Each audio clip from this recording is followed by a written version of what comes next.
Allahu Akbar. Assalamualaikum warahmatullahi wabarakatuh. Kembali lagi di dalam Ngukir. Ngobrol untuk berpikir. Mas Anto, Ya, siapa tamu kita hari ini? tamu kita adalah bukan kaleng-kaleng. Kalau gitu saya menghilang. Ya, biodata apapun itu nanti akan kita kulik ya gitu kan di dalam obrolan kita ya kenal. Betul. Jadi untuk prolognya sedikit Mas Anto. Ya, gimana? Tamu kita hari ini itu adalah seorang manusia. Ya, Maksudnya dia itu memiliki masa lalu yang kelam Mas Anto. Tapi dari masa lalu yang kelam itu dia bisa bangkit dari masa kelamnya itu untuk bisa menjalankan syariat agamanya itu secara benar. Masya Allah. Ya. Asal bukan bucin ya. Bucin itu maksudnya radikal, bukan? Oke. Ya, jadi kita langsung ke Oke, langsung. ke tamu kita. Tamu kita saat ini adalah Mas Endi atau biasa dipanggil dengan Bang Endi. Saat ini beliau sebagai pelatih Muay Thai juga, Ya, oke. Ketua Pemuda Hijrah Bali. Ya, salah satu pendiri nih, Pendiri, baik. Ketua Pemuda Hijrah, berarti pemuda-pemuda yang dulunya nakal hijrah. Gitu ya. Pemuda Hijrah Bali. Dan beliau ini memiliki masa lalu yang menarik untuk kita kulik. Oh iya. Iya. Saya nggak kasih tahu, biar orang aja ngasuk. Iya. Ya, gimana kabarnya Mas Endi? Alhamdulillah. Sehat, Alhamdulillah. sehat. Kita temenan udah lama. Ya. Cuma baru ngumpul. Ketemu Mas Edi, Mas. Gitu. Kalau dulu, sekarang mah Takut disekat dia.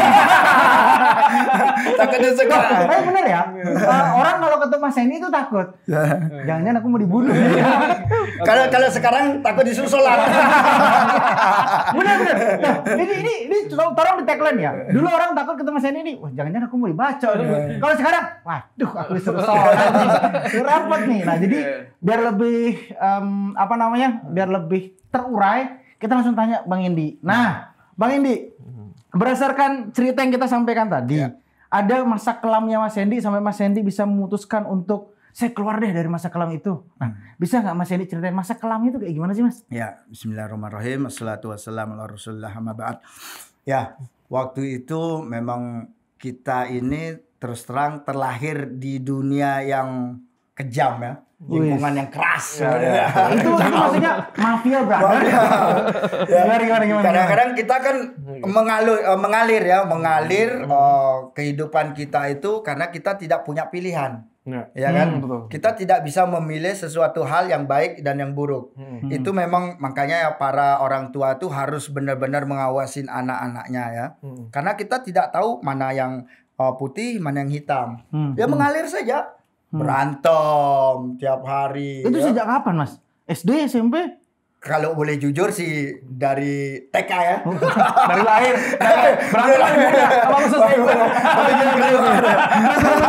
Terus. Ya, dari TK tuh memang kita tuh sering berantem. Kalau dulu masih zaman-zamannya kan raja pertama. Siapa yang bisa raja pertama tuh dia menguasai. Sama zaman saya kecil juga gitu.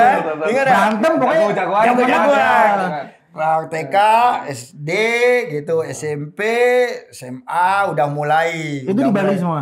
Semua alhamdulillah di Bali. Cuma waktu SMA itu kelas 3-nya diboykot di sini. Oh, karena terlalu nakal. Terlalu nakal. Di DO. Pindah naik. Naik pindah. Maksudnya gini.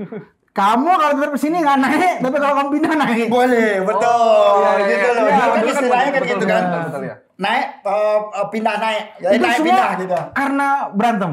Semua sih rata-rata karena berantem.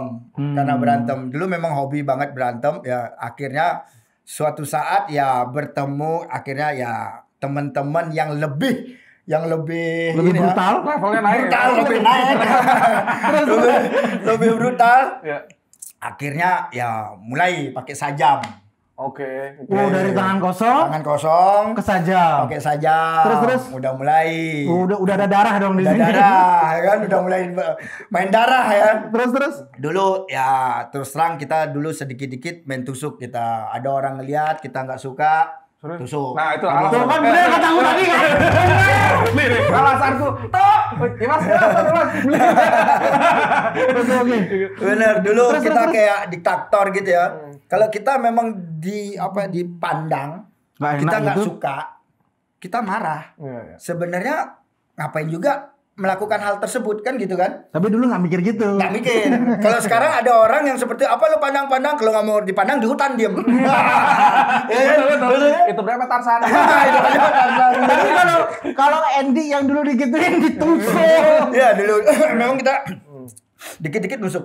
Kadang-kadang kita mukul. Ya selalu kita bikin rusuh tuh ada namanya daerah Kuta kan. Selalu kita sampai kita menguasai lahan tersebut ya. Dulu saya termasuk juga perintis salah satu ormas ya. Salah satu ormas terbesar di Bali. Terbesar di Bali. Dulu sekarang kan udah beberapa, dulu masih ada satu kayak Dulu gitu. kan sekarang udah sampai pecah. Pada pecah ya. Dulu masih Isinya dulu. juga teman-teman juga ya di mana-mana teman-teman alhamdulillah ya. Baiklah hubungan kita Sampai- gitu. Sampai Sampai sekarang pun Sampai silaturahmi sekarang masih semua- berjalan. Saya lihat Alhamdulillah. Mas Andi juga sama Pak De gitu kan Iya. masih dekat ya, sahabat Memang bahkan ya. ya sama Pak De Gajah, sama Haji Alit ya, sama Haji Gus Bota, semua kita nggak ada masalah gitu Iya, kan, karena alhamdulillah. kita teman. Justru kalau ada urusan gitu kan kita bisa lancar kan, satu Ya, sama lain ya, saling betul. membantu kan, Ya, gitu kan. Ini Nah positifnya. seperti itu gitu. Jadinya ya akhirnya sampailah menuju ke puncaknya ke kampus. Nah. Kampus itu lapas Kerobokan. Oh, ini sarjana S1 atau S2 di LP? S2 di S2 LP. sudah 2 Berarti kali. 2 kali. Terus. Ya sampai di sana akhirnya dapatlah terjadi keributan ya di salah satu. Tadi terkait tadi masalah darah sama sajam. Berapa orang yang udah pernah ditusuk Mas Andy? Kalau ditusuk banyak ya. Kita nggak pandang bulu dulu. Kalau dulu nggak pandang bulu, ditusuk main tusuk kabur kita. Udah kayak Tapi gini, GTA. tapi ini gini ya, ini disclaimer yang kita ceritakan ini bukan kita ingin Ya. mengumbar aib Ya. atau apa, tapi kita pingin kita ceritakan apa yang terjadi dan ini biar bisa diambil hikmahnya gitu Bang Edi betul. ya. Buat teman-teman. Jadi bukan untuk nakut-nakutin, Ya. enggak. Lu nggak Teman-teman. nonton gue tusuk. Buat teman-teman juga bukan saya sombong atau bukan saya mengumbar aib saya, tetapi ini sebagai ibroh, sebagai hikmah. Pelajaran masa lalu kan banyak juga tokoh-tokoh ya yang menceritakan masa lalunya, diambil buat pelajaran, buat ambil hikmahnya, ibrohnya ya. Bukan berarti saya jagoan atau apa. Betul. Memang keadaannya memang seperti itu gitu loh. Ya, Di memang lingkup seperti itu. dengan yang keadaan seperti itu. Iya, memang Oke, kita tadi juga udah nggak mau. Tadi udah nusuk-nusuk nih. Membunuh pertama kali kapan Mas Andy? Hah? Ya waktu Yang 2003. dirasakan maksudnya dirasakan. 2000 waktu itu Oh yang biasa aja atau Nah, 2000, kita tanya kapan dulu? waktu 2000 berapa ya? Tiga 2003 ya. 2008 ya, 2008. Tapi kalau nusuk itu udah sering. Udah biasa lah dengan pedang atau apa gitu kan. Karena lingkungan kita seperti itu kan. Mana-mana kita bawa pedang di mobil, di mana was-was. Iya, was-was, Ya, iya, was-was kita. kalau kan. enggak kita diserang orangnya. digituin sendiri. Kita digituin sendiri gitu ya. Kalau Oke, kasus pertama masuk ke kampus Kerobokan tuh apa Mas Andy? 2008 itu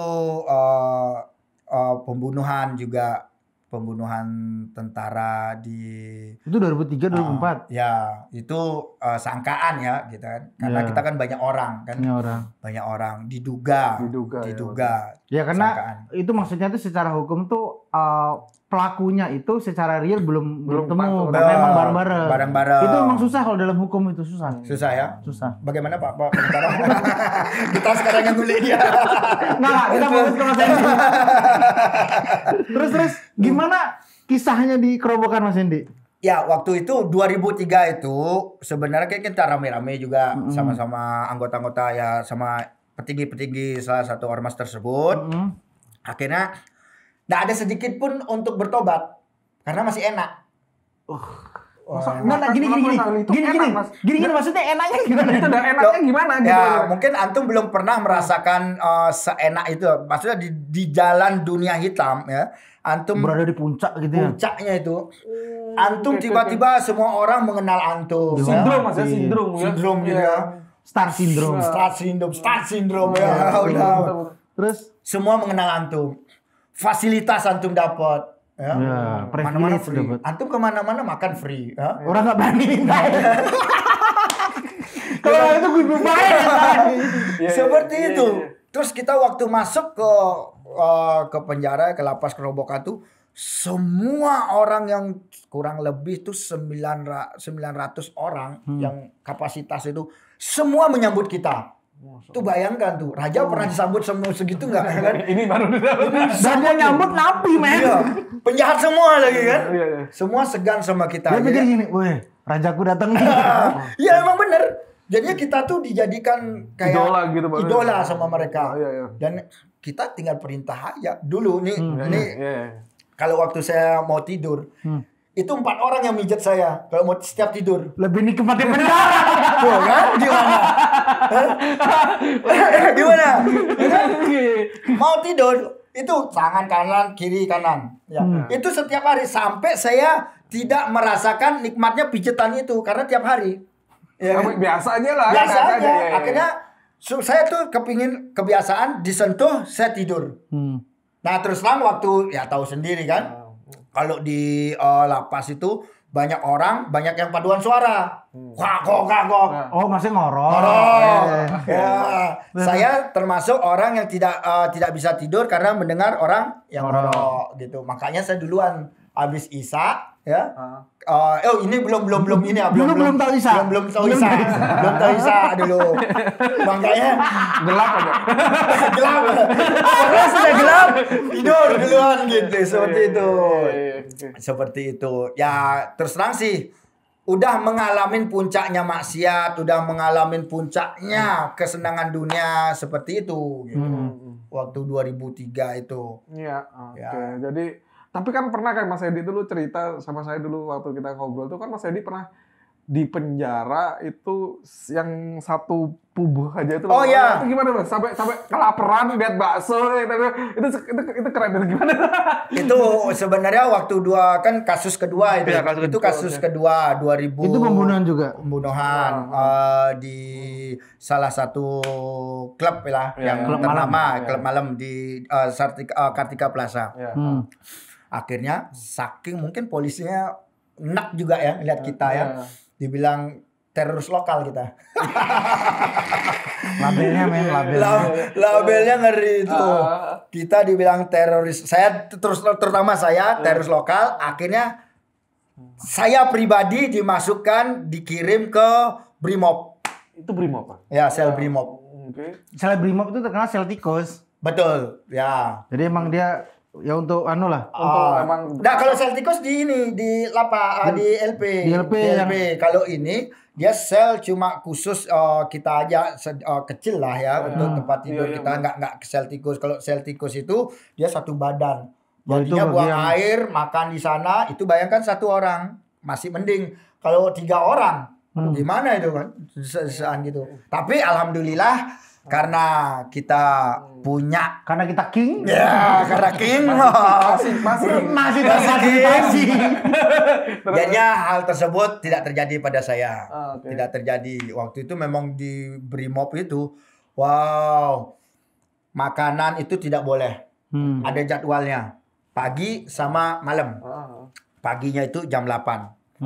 Baju kita tidak boleh. Oke. Nih bagi siapa yang pernah di Brimob pasti ngalamin, kita pakai celana pendek ya. Terus Telanjang berarti ya? telanjang. Itu malam tuh dingin banget. Jadinya ada kita nyamuk tengkurap gini. Nyamuk lebih banyak. Nyamuk juga banyak. Nyamuk kerok kan. Dan kita keren kan.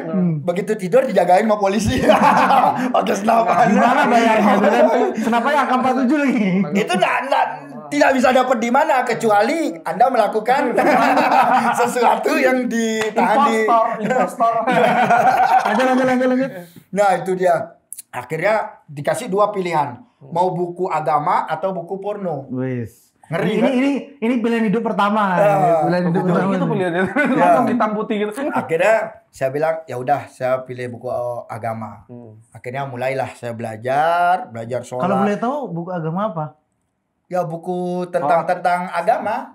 Banyak berarti Mas bukunya beberapa gitu itu. Kita nggak dikasih di sana ya, cuma beberapa. Kalau nanti sudah selesai dilepas. Oh. Pertama saya baca buku itu dari karyanya Imam Al-Ghazali. Masya Allah. Itu lupa saya namanya. Langsung tasawuf. Langsung tasawuf. Sufi. Ya kan kita kan nggak tahu kan? Kita masih belum tahu kan? Jangan-jangan yang dibaca iya lu. Iya benar. Ya, habis itu ada bukunya Dr. Aid Al-Qarni. La tahzan. Itu jangan bersedih. Akhirnya itu memotivasi saya untuk berubah. Ya, saya sholat. Memang dulu saya ini kan terus terang Islamnya turunan. Orang tua juga Islam turunan kan. KTP lah, belum Mas, tak ya KTP aja kan, belum tahu lah syariat Islam tuh bagaimana kan gitu kan. Makanya ya itu dia sholat. Terus terang saya SD-nya di Muhammadiyah. Jadi ya Muhammadiyah 2 di Halmahera. Kader Muhammadiyah. Sebenarnya. Ya, maaf. Tapi nggak diakuin dulunya. Jadi ya maksudnya punya lah basic agama. Minimal tahu lah berapa jumlah rakaat. Berapa jumlah rakaat. Bacaan sholat seperti itu. Tahu lah doa-doanya seperti itu. Akhirnya saya belajar juga sholat di situ. Memperbaiki sholat-sholat, gerakan-gerakan saya. Ya akhirnya dipindahlah. Kirain ke Kerobokan. Kalau Kerobokan kan masih enak. Dipindah ke Brimob yang lagi satu di daerah yang agak terpencil. Okay. Nah di situ 1,5 bulan. Di situ di depannya itu ada kuburan. Setiap malam suaranya gini, kayak gitu kan. Ya? Wow, merinding juga kita kan. Oh ternyata preman. merinding dulu. Akhirnya ya setidaknya kita dulu ya ada was-was juga. Wih, ngeri juga nih tempat gitu. Nah kalau di Bali takutnya nanti ada layar. Nah seperti itu. Akhirnya beberapa bulan itu akhirnya dipindahlah ke Kerobokan. Nah di Kerobokan langsunglah dimasukin ke sel tikus gitu. Yang satu itu. Itu Mas Endi sendiri apa sama rekan-rekan yang lain? Waktu itu saya sendiri. Yang 2008 itu saya sendiri. Saya sendiri.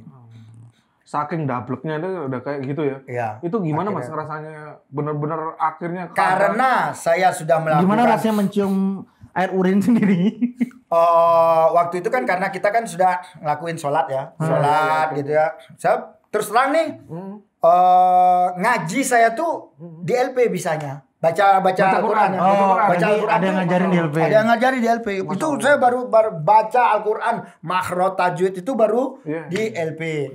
Dulu cuma hafalan doang. Hafalan short pendek gitu. Akhirnya ya itu dia. Karena kita sudah paling enggak ngeresep lah ya. Kita sholat atau apa. Jadinya kita menerima apa yang diberikan dengan kalapas keputusan kepada kita terima di sel tikus itu. Ya akhirnya ya udah kita terima. Ya sholat kalau sholat gimana Mas? Kalau sholat kita diizinkan keluar ke musolanya. Itu ada kebijaksanaan. Saya minta. Musolanya besar kok. Ya, tapi beberapa memang tidak semudah itu ya. Mau gini kepercayaan gitu ya. Iya. Ya. Kepercayaan itu karena kepercayaan petugas loh. Petugas. Karena apa? Karena kita dulu jebolan sana masih masih nggak kapok gitu. Akhirnya tiba-tiba saya mau sholat kayak gitu kan, beneran nih kesambet apa nih kayak gitu. Jin apa nih? Nggak, karena kalau dalam hukum hitungannya Bang Endi itu residivis. Ya, residivis betul, mengulangi perbuatannya itu akhirnya residivis kayak gitu. Akhirnya mereka kaget, yang benar nih, jangan-jangan sampai saya sholat itu saya dijagain. Jadi ya saya sholat, ikut sholat berjamaah ya. Kalau mereka kan yang lain itu kan boleh. Berarti itu berjamaah pertama kali ya? Berjamaah pertama kali, betul. Dan itu pun dijaga. Di sini satu takut kabur. Mereka belum. Akhirnya itu untuk kepercayaan itu menimbulkan kepercayaan itu sangat sulit. Jangankan seperti itu. Akhirnya saya pun berubah, orang tua saya pun sendiri pun nggak percaya. Ya saya juga nggak percaya Mas Endi. Sebenarnya begitu. Kita saling-saling tidak percaya. Iya, tapi itu itu kan pasti ada kayak bisikan atau tiba-tiba ada aku mau berubah. Kenapa? Apa sih alasannya? Udahlah aku berubah aja deh. Sebenarnya ini mungkin ya ada pelajarannya. Sebenarnya bisikan itu tidak ada karena kita itu dengan situasi ya mungkin hidayah itu saat situasi dan kondisi saya saat Ya, itu dia susah Lagi itu di bawah berjepit banget ya. benar-benar. Nah, makanya besok-besok kalau ada orang yang mau ingin berubah, bawa aja ke suatu tempat suruh dia dikurang sendiri, mungkin dia berpikir ya, dia akhirnya sholat kayak gitu kan seperti itu. Nah, soalnya kalau yang di LP pertama dapat istidroj. Yang kedua baru. Ini orang nggak berubah-berubah. Berubah-berubah. Kalau dulu kita wow. Itu di sel tikus berapa lama Bang Endi? Itu diuji kita ya, dalam artian diuji karena saya kan kita residivis ya. Diuji bagaimana perilaku kita gitu kan, dilihat gitu kan. Itu berapa lama? Masih ngamuk-ngamuk seperti itu, ada lebih lah 2 bulanan kalau sekarang. Astagfirullahaladzim. Tapi ya waktu itu kan rencana 2 bulan. Begitu dilihat saya dengan karakter dan perilaku saya yang berubah, akhirnya 1 bulan kurang lah, paling enggak ada. Langsung dipindah ke LP Kerobokan. 3 pekanan Langsung dipindah ke Kerobokan. Nah, itu udah di LP Kerobokan. Iya. Cuma di LP Kerobokan itu ada sel khusus. Oh, dimasukin itu di dalam Kerobokan karena perilaku yang tambah. Dimasukin itu. Tapi ketika ditinjau, oh ternyata berubah tambah baik nih. Karena kan LP itu memang sistemnya untuk membina. Ya, membina betul. Jadi kan kita tuh aslinya udah nggak boleh bilang napi itu nggak boleh, warga binaan. Warga binaan ya. Karena kita pemerintah tuh ingin membina para pelaku kejahatan tersebut. Ya, makanya WB Lapas Kerobokan kan seperti itu. Warga binaan seperti itu. Masih banyak teman di sana, Mas? Alhamdulillah kalau dicari-cari masih banyak sih. Masih banyak. Dulu waktu pernah saya sudah keluar ya, keluar masih saudara-saudara ya di sana ya. Akhirnya saya membawa seorang ustadz ya. Dari manapun saya buat kajian. Aku pernah ikut ini dan itu tahun berapa? Tahun berapa dah? Dulu lama Mas ya? Ada 6 ada tahun yang lalu. Ya 2010. Jadi nganterin Mas Endi ke LP gitu kan, ke dalam nganterin Ustadz gitu kan. Terus semua tuh bener loh. Hormat bro gitu. Ini sipirnya hormat sama Mas Endi. Aku kaget. Ini orang kok bisa sakti gini kan? Udah kenal. Tapi kalau sekarang udah banyak baru mungkin sipirnya. Ya banyak yang baru. Banyak yang baru. Dan itu kan angkatan saya sekarang sih. Mudah-mudahan. Berarti kan pas waktu pindah ya Mas ya. Jadi keluar dari Kerobokan itu sudah emang benar-benar memutuskan untuk hijrah ya. Sudah. Alhamdulillah waktu itu benar. Nah, ini ada juga pengalaman waktu saya 2003. Kalau orang ketemu saya itu dia sengaja dia bolak-balik. Karena maksudnya gimana? Karena kita lagi minum Homer ya, mereka bolak-balik. Ya di dalam mereka kan enggak bisa minum Homer. Kita bisa minum Homer gitu kan. Minuman keras ya kan, ya alkohol. Mereka bolak-balik sengaja biar dipanggil. Untuk ayo gabung. Biar merasakan. 2008 itu begitu saya sudah berubah, begitu saya masuk lorong semua menghindar. Saya juga heran kenapa menghindar nih kan seperti itu. Akhirnya begitu ketemulah waktu keluar dia bilang, Mas terus terang Mas ya, kalau kita ketemu Mas Endi di lorong semua menghindar.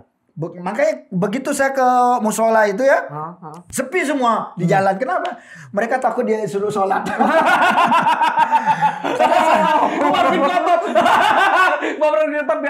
Baru gitu. Nah, berarti istilah dulu takut ketemu takut ditusuk, sekarang ketemu takut sholat tuh udah dari LP berarti? Iya dari LP benar. Dan mereka tuh banyak yang karena benar-benar saya memaksa ya. Maksa. Sholat kamu gitu. Dan saya 2008 itu mungkin bisa dicek ya. Saya mendirikan sebuah di kamar itu ya. Di kayak rohis gitu. Ya blok sesuatu lah. Itu semuanya orang yang sholat. Dikumpulin gitu. Dikumpulin. Orang yang mau hijrah dikumpulin seperti itu. Jadinya kalau kita jamaah itu nggak pernah ketinggalan ya jamaahnya. Cuma jamaahnya maghrib sama isya sama subuh kita di sel.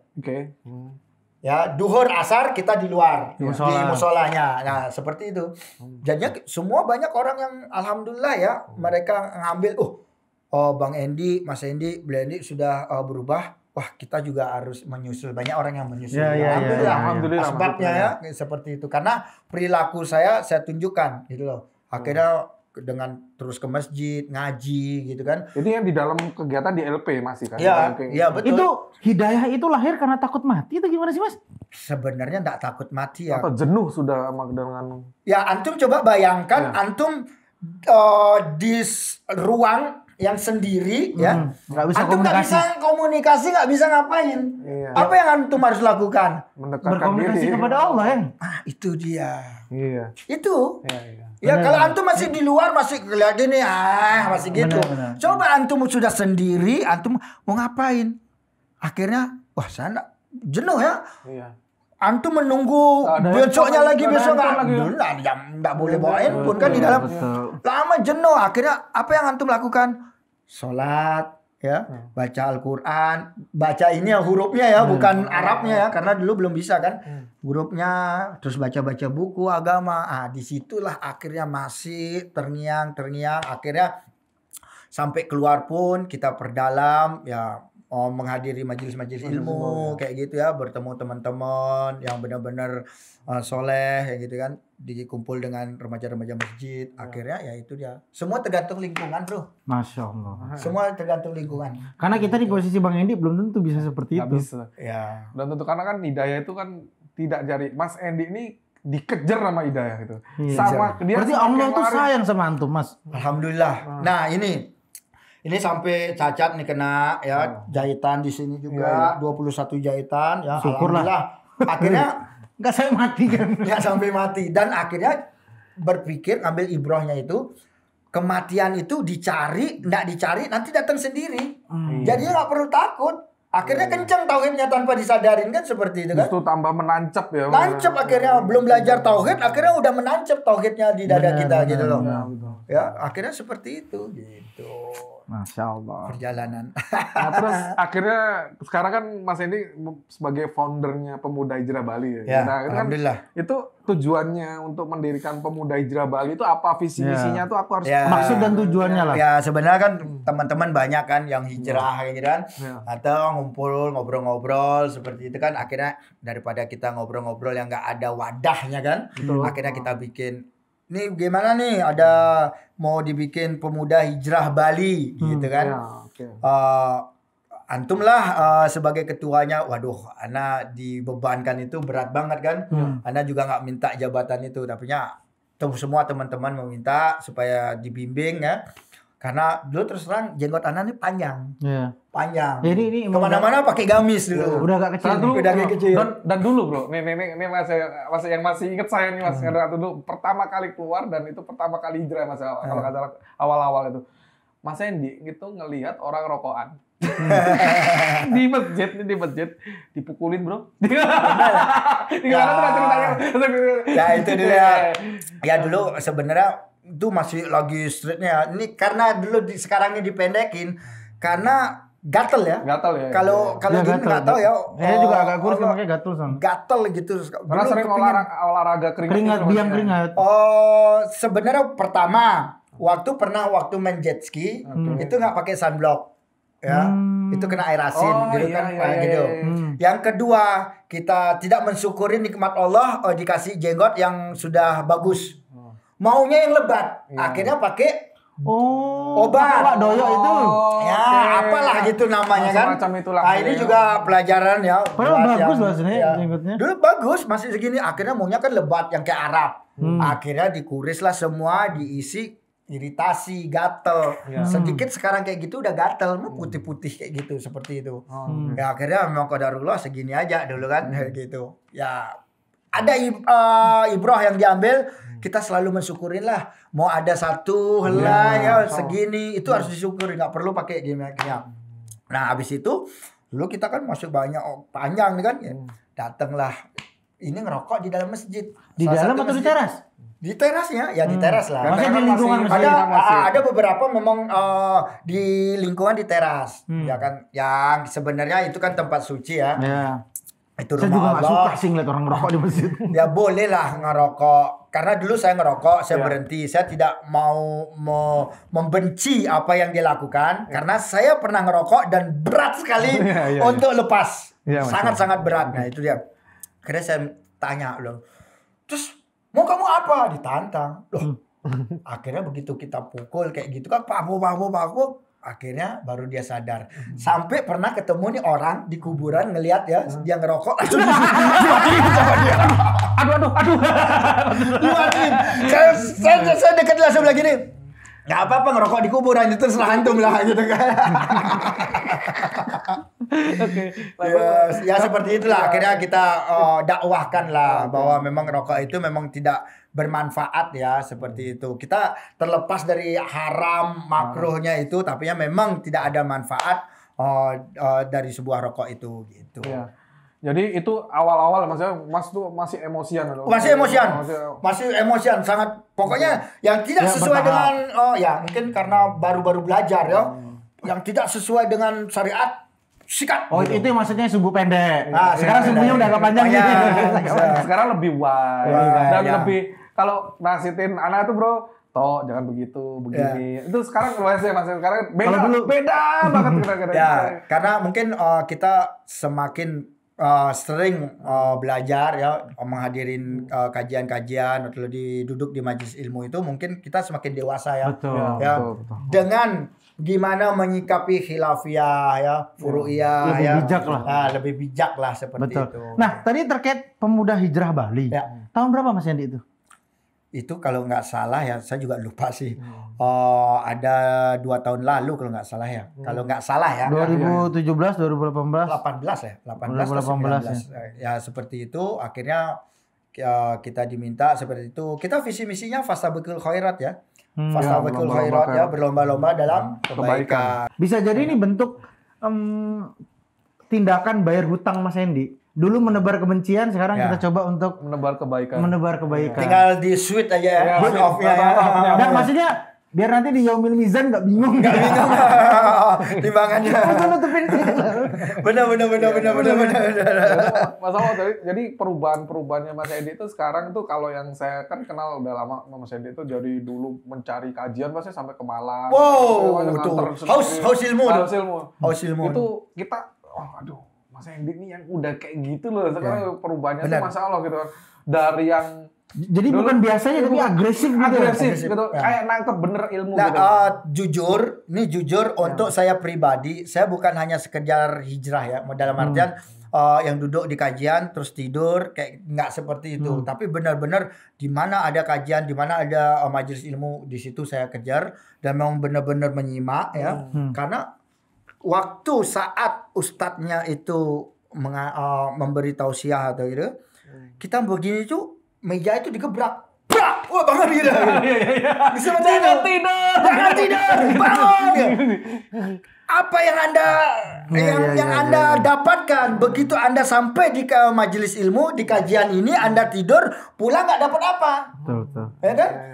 Jadinya kuncinya begitu kita ngantuk atau apa, kita pindah posisi. Bukan. Ambil air wudhu, biar ini segar. Tapi yang dibilang sama sini benar, saya ada beberapa kajian itu ketika saya ikut, karena saya duduknya di belakang, itu Mas Yandi tuh di depan gini dia. Bener gini, nyimaknya tuh gini. Kayak pernah nonton film 3 Idiot nggak? Waktu Ranco udah cancak tuh ketika nonton gini. Itu kayak Mas Yandi tuh gini dia. Bengong ya? Gitu.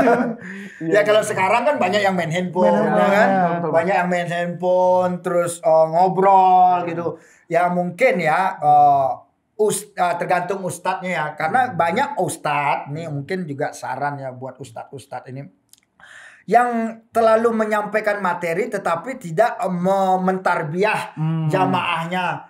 Apa sih tujuan di kajian itu, ya kan? Ilmunya biar nyampe. Antum duduk di sana meninggalkan anak istri ya, sudah meninggalkan anak istri kan. Paling nggak mending antum di rumah deh. Dapat pahala bercanda sama anak istri timbangan antum duduk kajian nggak dapat apa-apa. Nggak dengerin, antum main handphone. Ini poin nih. Ya benar. Kalau dulu ini ustadznya ya Masya Allah nih rahimahullah, Allah yarham, dia itu setiap jamaah yang datang itu dia mentarbiyah bagaimana jamaah ini karakter sifatnya berubah sesuai dengan syariat Islam itu sebenarnya. Jadinya benar-benar antum mau masuk kamar mandi kaki kiri berdoa, keluar kanan, masjid kanan. masuk kanan keluar kiri, ada doanya seperti itu. Bangun tidur itu kan suatu hal yang apa ya, dan rutinitasnya, dan itu anda terbukti karakter antum berubah. Betul. Dan itu menunjukkan Islam tuh agama yang sempurna. Sangat masuk WC tadi atur sangat sempurna. Semua dari bangun tidur sampai mau tidur itu sudah diatur. Diatur, lengkap. Ini Mas, ini kalau dilanjutin terus nih Mas, ini sampai subuh kita. Sampai subuh ya. Tapi ada poin yang saya mau tanya lagi. Iya. Lantas sekarang tujuan hidupnya Mas Hendy itu apa? Akhirat. Masya Allah. Akhirat gitu. Ya kita tidak memungkirin perlu dunia. Ya, tapi ya secukupnya lah gitu kan, nggak usah. Kalau Allah kasih kita kaya, mungkin Allahnya tahu ya kita balik lagi nanti ke kiri. Tapi pendengar jangan salah sangka loh. Mas Hendy ini jangan bilang alah tobat karena belum pernah ngerasain kehidupan hedon. Hidupnya hedon. Lebih hedon. Kalau makanya gini Mas, sebelum kita tutup kita ngobrol-ngobrolnya, Mas Hendy bikin ada tips gitu kan untuk saran kasih pesan teman-teman kepada pendengar semua ataupun yang sudah hijrah. Kan ada kan Mas, kalau udah hijrah itu yang menghakimi yang saya di awal-awal dulu kan, Mas, kamu nggak boleh gini kan, padahal itu semua ada prosesnya kan gitu ya. Nah itu kan mungkin bisa dikasih wejangan untuk ke teman-teman, ngasih ini lah, kamu tuh begini loh, harusnya begini, harus begini, adab dulu atau begini. Silakan. Ya mungkin ya buat teman-teman yang baru hijrah ya, yang belum juga disegerakan hijrahnya karena kematian kita tidak tahu ya. Ya bukan memungkirin kita ini semua pendosa ya, tapi setidaknya dengan dosa kita itu kita bisa tutupin ya dengan kebaikan-kebaikan kita ya. Ya seperti itu. Buat teman-teman yang baru hijrah, janganlah baru berilmu sedikit mengejudge ini haram, ini halal gitu. Antum belajar saja, antum jalanin saja. Apa yang antum dapatkan ilmunya, diamalkan. Dapat ilmunya, diamalkan. Belajarlah tauhid, akidah. Kalau antum belajar sudah fikih, itu udah khilafiyah. Ya, itu belakangan. Kalau antum sudah tauhid antum udah tertancap bagus, akidah antum bagus ya, antum pelajarin. Khilafiyah itu antum bisa sikapin dengan dewasa ya. Yang penting ada dalilnya, ya sama-sama ada dalilnya silakan. Yang penting kalau ada jumhur ulama ya sudah tinggalkan yang lain. Sami'na wa ta'na seperti itu. Jangan bosan-bosan belajar, tapi yang saya lihat ya teman-teman yang hijrah sekarang ini banyak datang ke kajian itu banyak yang main-main.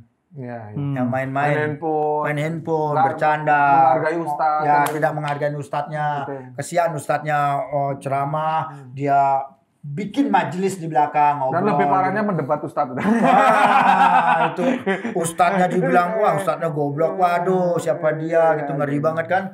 Mentazir seperti itu, waduh. Mending antum belajar dulu, tinggalkan yang haram, yang halal antum lakukan ya kan. Seperti itu. Maksudnya gini, ku anfusakum wa ahlikum naro, perbaiki diri kalian dulu, keluarga kalian dulu, baru lingkungan sekian, baru umat. Jangan antum terlalu jauh mau memperbaiki umat, peduli, tetapi diri antum tidak perbaikin.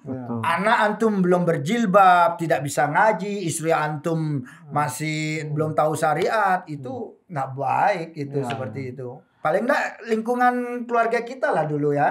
Baru kita lingkungan yang teman-teman seperti itu. Masya Allah. Ini jadi renungan pribadi juga nih. Ini tampolan ini. Tampolan. Dan juga mungkin seperti pemuda hijrah Bali, kita juga bekelin dengan bela diri. Kebetulan saya memang coach Muay Thai. Jadi Bang Hendy tuh coach Muay Thai. Ya, coach Muay Thai, kita bekalin bela diri ya. Paling enggak untuk bisa bermanfaat buat dirinya, menjaga diri sunnah, kan? Sunnah. Untuk keluarganya. Apalagi musim COVID seperti ini supaya menjaga imun ya Mas. Imun seperti itu. Itu sasananya atau kantornya di mana Mas Hendy? Sasana, saya punya sasana itu namanya Takeshi Muay Thai Club, Jalan Tukar Badung nomor 111 di Renon. Itu alhamdulillah. Takeshi Muay Thai Club. Ya, itu alhamdulillah udah bisa mengontrol ini ya waktu ya. Jadinya kalau dulu kan kita sama kalau kerja kan kita dikontrol kan. Sekarang kita yang mengontrol waktunya. Waktu kita jadinya lebih. Jadi maksudnya Mas Hendy itu kalau pengen berantem udah ada medianya sekarang. Ada medianya. Iya sampai pelampiasan. Karena saking hobinya berantem, akhirnya saya ikut Muay Thai, ikut Turnamen. Saya kemarin lihat Mas Hendy ikut turnamen menang juga tuh. Iya. Menang terus deh, nggak Menang pernah. terus. Tahu nggak umurnya berapa? Udah tua nih orang. Waduh. Masa Umur 43. untuk atlet petarung tuh 43 tuh tua Tua banget. banget loh, Mas. Alhamdulillah. Tua banget. Jiwa mudanya masih. Tapi saya juga nggak berani kalau dipukul. Tapi saya suka yang ini adrenalin. Oke. Yang berhubungan dengan Berhubungan adrenalin itu gini. Dulu waktu di tempat kerja saya ada sebuah klub itu ada bungee jumping. Oh. Jadinya setiap malam saya main bungee jumping tuh, jus gratis kan karena owner yang punya gitu. Iya. Jadinya kalau setiap gitu dulu masih zaman jahiliyah masih mabuk nih naik gitu. Oh iya, bungee jumping. Bungee Iya, jumping iya, gitu. Tapi sekarang ya itu dia karena masih yang berhubungan adrenalin itu masih suka gitu loh. Nggak ngerti juga ya mungkin Karena jiwa hobi, ya. karena Hobi kali ya. Tapi kan sekarang disalurkan yang positif. Alhamdulillah, Ya, hobi dijadikan kerjaan. Keren. Alhamdulillah. Bisa ginaan kita juga saya juga ngajarin privat Muay Thai Ya, ya kan. Masya Allah. Alhamdulillah. Jadi kalau untuk bermanfaat. teman-teman mau belajar Muay Thai gitu dengan Mas Hendy ada Insya Allah. promo. Insya Allah. Tapi jangan nanya Muay Thai itu apa, search di Google. Males. Ya. Insya Allah, Insya Allah. Oke. Oke. Sekian dulu pembicaraan kita. Kalau dilanjutin nanti Panjang? Panjang roti nih. bakar, tambah apa gitu. Tapi yang jelas pendengar semua bisa mengambil hikmah ya Mas Santo ya. Ya. Bahwa orang kayak Mas Hendy pun yang sudah kadung kejebur Iya. di dunia yang kelam itu bisa bangkit. Karena hidayah itu nggak mengenal waktu, nggak mengenal orang, dan nggak mengenal tempat. Betul. Hidayahnya Mas Hendy dapat di sel. Bisa. Bayangin. Dan Nah, ketika kita sekarang bisa mendengarkan ini semua, Ya. siapa tahu ini jadi manfaat untuk kita semua. Amin. Ya amin, benar, amin. hidayah itu memang kita dapat, tetapi setelah itu kita memang berazam, niat kita harus kuat untuk berubah. Ya. Kalau nggak tahu berazam tuh minimal kita harus bisa memaintenance. Ya, Kita rawat itu hidayah. Ya. Oke. Oke, Bray.